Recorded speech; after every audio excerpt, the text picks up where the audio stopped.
کو اور غزل کا مطلع کہ یہ آنکھ سوز کی تعویل ہونی چاہیے تھی،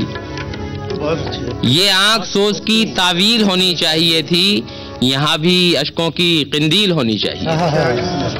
یہ آنکھ سوز کی تعویل ہونی چاہیے تھی، یہاں بھی اشکوں کی قندیل ہونی چاہیے تھی۔ شکریہ۔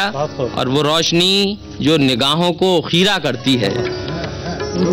وہ روشنی جو نگاہوں کو خیرہ کرتی ہے، ہمارے جسم میں تحلیل ہونی چاہیے، وہ روشنی جو نگاہوں کو خیرہ کرتی ہے، ہمارے جسم میں تحلیل ہونی چاہیے تھی۔ اور شعر دیکھیں کہ فضا میں گونجتی رہتی صدا پرندوں کی، فضا میں گونجتی رہتی صدا پرندوں کی،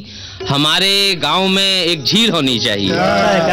فضا میں گونجتی رہتی صدا پرندوں کی، ہمارے گاؤں میں ایک جھیل ہونی چاہیے تھی۔ اور دیکھیں شعر کے لکھی تھی تو نے اگر اس کی داستان ستم، لکھی تھی تو نے اگر اس کی داستان ستم، ہر ایک جرم کی تفصیل ہونی چاہیے تھی، لکھی تھی تو نے اگر اس کی داستان ستم،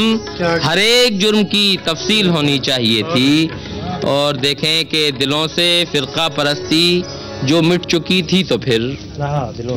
دلوں سے فرقہ پرستی جو مٹ چکی تھی تو پھر، فضائے شہر بھی تبدیل ہونی چاہیے تھی، دلوں سے فرقہ پرستی جو مٹ چکی تھی تو پھر، فضائے شہر بھی تبدیل ہونی چاہیے تھی۔ اور تیرے عدو بھی تیری عظمتوں کے گن گاتے، تیرے عدو بھی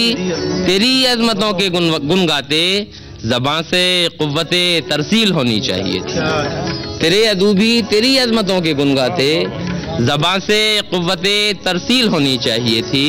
اور مقطع دیکھیں غزل کا کہ جو چن لیا تھا مجھے تم نے رہنما محضر،